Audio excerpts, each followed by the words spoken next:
ये तो तय है कि उस लड़की की परवरिश मेरे घर में नहीं हो सकती। ये भी ठीक है कि एक मनहूस लड़की से जिंदा रहने का हक छीन लेना चाहिए। मुझे उस पर भी कोई एतराज नहीं, लेकिन हमारा राजा बादशाह आदमजान है जो एक मुसलमान है। अगर हमने बच्ची का गला दबाकर या किसी और तरह मार डाला और बात हल गई तो हम सबकी शामत आ जाएगी।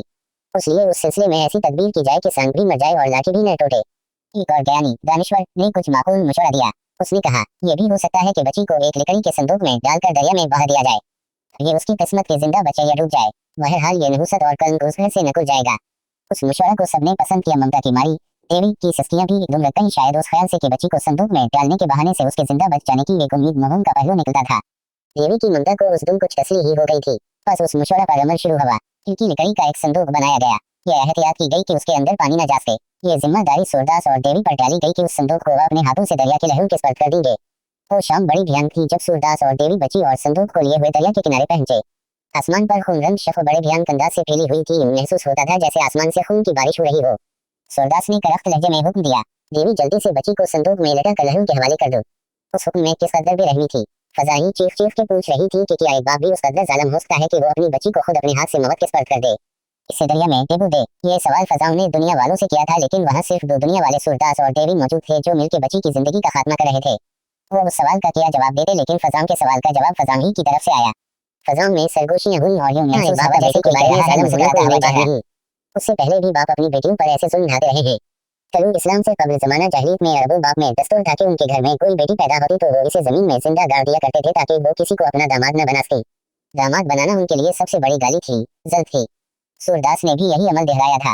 अरब अपनी छोटी वकार और खुददारी को बरकरार रखने के लिए बेटियों को मौत की घाट उतार देते थे। सूरदास अपनी कमंदी और अपने मजहबी तासब की बना पर बेटी का खात्मा कर रहा था। उसके लिए बेटी का किसी मुसलमान से शादी करना उस कदर नफरत अंगेज और बाउसल था कि वह उस जल्द से बचने के लिए बेटी को दरिया में गर्क करने पर तैयार हो गया था। सूरदास की आवाज सुन के देवी जैसे ख्वाब से चूकी और उसके साथ ही उसकी एक ममता भर ये सिसकी नकुल गई। सूरदास ने गर्फत की, देवी तुम सूरदास की पत्नी हो, हम बच्ची को मौत की नींद सला देंगे मगर उस पर एक मुसलमान का साया न पड़ने देंगे। ममता की सिसकी टूट गई। देवी ने जल्दी से बच्ची को लकड़ी के संदूक में लटिया और संदूक को दरिया की लहरों में बहा दिया। बच्ची की जरा सी आवाज भी न निकली। देवी इसे दिन भर सीने से लगाए दूध पिलाती रही थी, इसलिए बच्ची बेखबर सो रही थी और लकड़ी का संदूक हिचकोले खाता आगे ही आगे बढ़ता रहा था। सूरदास और देवी संदूक की लहरों के स्पर्श करके जांचते थे। सूरदास बड़ा मुतमईन था। उसने अपने ख्याल में अपने धर्म का बड़ा पालन किया था और उसने एक हिंदू लड़की को मुसलमान के घर ब्याहे जाने से बचा लिया था और उस कोशिश में लड़की दरिया के स्पर्श हो गई थी। सूरदास की नींद सुरहा था मगर देवी बेचैन थी। नींद उसकी आंखों से कोसों दूर थी। दिल में एक किस थी, एक भूख से अट रही थी। उसका दिल बार बार बेचैन कर रहा था कि वो यहाँ से अट के दरिया पर जाए और देखे कि संदूक कहाँ है, कि आज के संदूक फिर वही वापस आ गया हो। उसके दिल में तरह तरह के ख्यालात पैदा हो रहे थे। वो शौहर से मुख्तलिफ थी। उसने शौहर का फैसला दिल से कबूल न किया था या उसने किसी तासब की बना पर बच्ची को लहरों के स्पर्श करने पर रजामंदी जाहिर नहीं की थी। उसने जो कुछ भी किया था सिर्फ अपने शौहर को खुश करने के लिए किया था। उसका हुक्म माना था और न वो सूरदास को अपनी बेटी का कातिल समझती थी और इसे यही एक टीस्टी न लेने देती थी। दूसरी तरफ संदूक बच्ची को अपने सीने में छुपाए लहरों पर चल रहा था कि लहरों ने संदूक को किनारे की तरफ धकेल दिया था।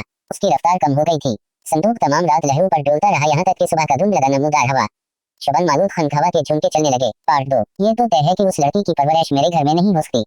ये भी ठीक है कि एक मनहूस लड़की से जिंदा रहने का हक छीन लेना चाहिए। मुझे उस पर भी कोई एतराज नहीं, लेकिन हमारा राजा बादशाह आदमजान है जो एक मुसलमान है। अगर हमने बच्ची का गला दबाकर या किसी और तरह मार डाला और बात हल गई तो हम सबकी शामत आ जाएगी। इसलिए उस सिलसिले में ऐसी तदबीर की जाए कि सांड भी मर जाए और लाठी भी न टूटे। एक और ज्ञानी दानिश्वर ने कुछ माकूल मशवरा दिया। उसने कहा, यह भी हो सकता है कि बच्ची को एक लकड़ी के संदूक में डालकर दरिया में बहा दिया जाए। ये उसकी किस्मत के जिंदा बचे या डूब जाए, बहरहाल ये नहुसत और कलंक उस घर से निकल जाएगा। उस मशवरा को सबने पसंद किया। ममता की मारी देवी की सस्तियां भी दुम लग गईं, शायद उस ख्याल से कि बच्ची को संदूक में डालने के बहाने से उसके जिंदा बच जाने की एक उम्मीद महूम का पहलू निकलता था। देवी की ममता को उस दिन कुछ तसली ही हो गई थी। बस उस मशवरा पर अमल शुरू हुआ। हल्की लकड़ी का एक संदूक बनाया गया। यह एहतियात की गई कि उसके अंदर पानी न जा सके। ये जिम्मेदारी सूरदास और देवी पर डाली गई कि उस संदूक को वह अपने हाथों से दरिया के लहरों के स्पर्श कर देंगे। वो शाम बड़ी भयानक थी जब सूरदास और देवी बच्ची और संदूक को लिए हुए दरिया के किनारे पहुंचे। आसमान पर खून रंग शफ़ बड़े भयानक अंदाज से फैली हुई थी। महसूस होता था जैसे आसमान से खून की बारिश हो रही हो। सूरदास ने करख्त लहजे में हुक्म दिया, देवी जल्दी से बच्ची को संदूक में लटक कर लहरों के हवाले कर दो। उस हुक्म में किस कदर बेरहमी थी।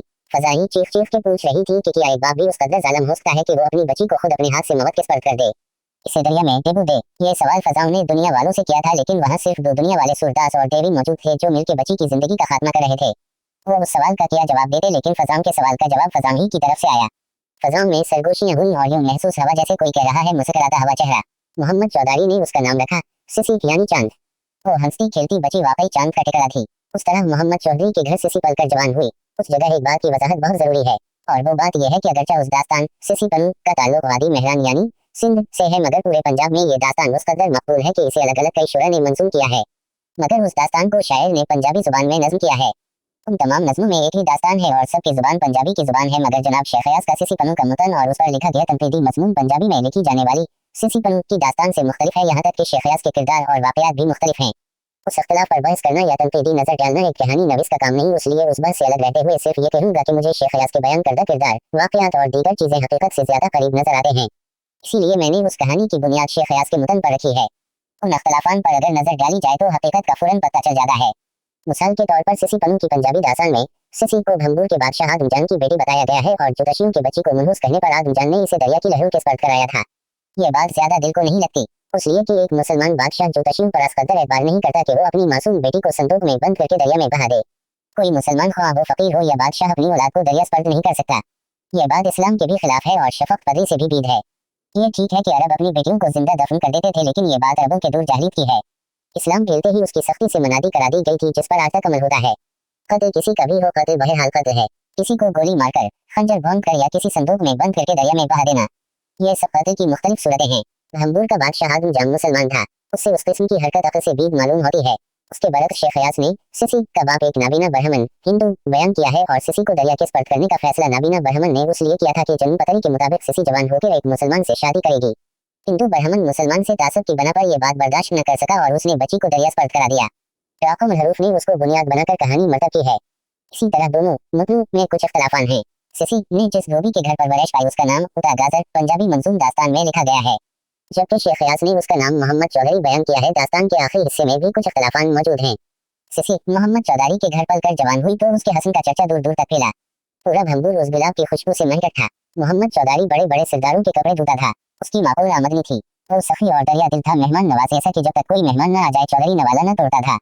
भंबूर का शहर तिजारती रस्ते पर वाक़ था, रोज कोई न कोई काफिला वहां से गुजरता और मोहम्मद उस काफिला सरदार को अपना मेहमान जरूर बनाता था। इसलिए सिसी के हसन और लियाकत की खबर काफिलों के जरिए दूर दूर तक पहुंचती थी। रिवायत है कि एक दिन कचमकरान के राजा का छोटा शहजादा पनु अपने दोस्तों में बैठा खुशगपियों में मसरूफ था कि किसी दोस्त ने भंबूर के चांद के हसन का तज़किरा छेड़ा तो नवुमर शहजादे ने सिसी में दिलचस्पी जाहिर की और जिक्र करने वाले से करीब करीब के सिसी के बारे में मालूमात हासिल की। फ़क़दनिया इश्क में नादीदा आशिक़ होने की एक रिवायत पाई जाती है। चनाचा शहजादे ने सिसी के हसन का एक पैकर अपने तस्वर में तराशा और उस पर सूजन से आशिक़ हो गया। उस नादीदा आशिक़ ने सिसी के फ़राक़ में बेचैन होना और तड़पना शुरू कर दिया। फिर जब ये बेचैनी ज्यादा बढ़ती तो शहजादे ने महबूबा दिलनवाज से मुलाकात का इरादा किया। सवाल यह था कि भंबूर कैसे जाया जाए। जाहिर है कि इसे अपना शहर छोड़ना पड़ेगा, बाप से भी इजाजत लेना होगी। पता नहीं वो इजाजत दें कि न दें। शहजादा पनु के कुछ दिन इसी तसबज़ब में गुजरे। दिल कहते पनु तो क्यों दीवाना हवा है, परदेस का मामला है, वहाँ न कोई जान न पहचान, सिसी की तबीयत का हाल भी नहीं मालूम कि वो करेगी भी न नहीं। दूसरा दिल कहते कि इश्क के फैसले दिमाग नहीं करता, इश्क तो देवांगी का नाम है, उस समंदर में आंखें बंद करके छलांग लगाना पड़ती है। किसी ने किया खूब कहा है, बेखतर को पड़ा आतिश नमूद में इश्क रहे में तमाशा बलब बबा में महबूबा का ख्याली पैकर हर वक्त पनु की आंखों में घूमता रहता। आखिर इश्क खाना खराब ने इसे कुछ ऐसा बेचैन किया एक शब बगैर किसी को बताए। पनु एक काफिला के साथ भंबूर रवाना हो गया। इसे पैसे कौड़ी की कमी न थी, इसलिए हस्ब जरूरत अपने साथ ली और एक सौदागर का भी इस बदल के काफिले में शामिल हो गया। इश्क ने पनु की आंखों पर पर्दा डाल दिया था, लेकिन अपने काम में वो बहुत होशियार था। इसे अंदाजा था कि हर मकाम पर परदेसियों को अच्छा नहीं समझा जाता है, बल्कि लोग मुश्किल नजरों से देखते हैं। इसलिए उसने चलने से पहले मुश्क वगैरह काफी वजन में खरीद लिया था।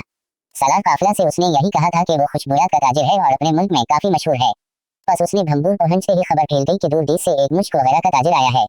उसकी आमद की पूरी बस्ती में खबर फैल गई। सिसी की उठती जवानी थी, जवान लड़कियों में खुशबूयात का आम रिवाज होता है। सिसी को खुशबू से जैसे इश्क था, वो उस खबर से बहुत मसरूर हुई। मशहूर है कि मुश्क गोयद न कि अतार गोयद, यानी मुश्क खुद बोलता है, अतार को उसके बारे में बताने की जरूरत नहीं पड़ती। बस पनु के बारे में ये बात मशहूर हो गई कि दूर देश से एक मुश्क वगैरह का सौदागर आया है। उसके आने से पूरी बस्ती महक उठी है। सिसी भरपूर जवान थी। जवान होती लड़कियों को खुशबू लगाने का शौक होता है, बस वो उस खबर से बहुत मसरूर हुई। मुल्क चीन में खतन का इलाका मुश्क के लिए बहुत मशहूर है। उस इलाके में सियाहन का हर्न पाया जाता है। उसका नाफा तोंडे में सुर्खी में सियाहन की टैली होती है।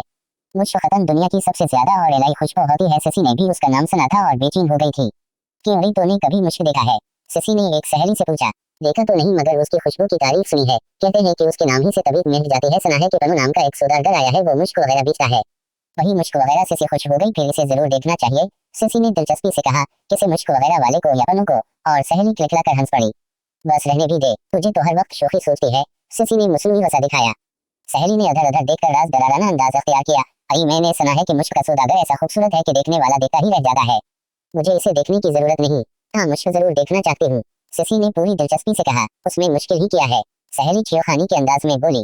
तो भी तुम मेरे साथ चलो, मुश्क भी देख लेना और मुश्क वाले पलों को भी। चल ठीक है, मैं चलूंगी तेरे साथ। सिसी रजामंद हो गई, मगर ये सुन लेके मैं मुश्क देखने नहीं बल्कि खरीदने जाऊंगी। हाँ भाई, तुम मुश्क खरीद सकती हो, तुम्हें अल्लाह ने पैसा दिया है, सहेली ने अफसरदगी से कहा। सुना है कि मुश्क बहुत कीमती होती है, अल्लाह मुझे पैसा दे तो मैं भी थोड़ी सी खरीद लूं। दिल न छोटा कर दिलाई, सिसी ने इसे तसल्ली दी। मैं जितनी मुश्क खरीदूंगी उसमें आधी मुश्क तुम ले लेना। तो खुश हो जाओ। वक्ताम दिलारी सिर्फ खुश ही नहीं बल्कि उससे सिसी को बड़ी मोहब्बत से गले लगा लिया। जारी है।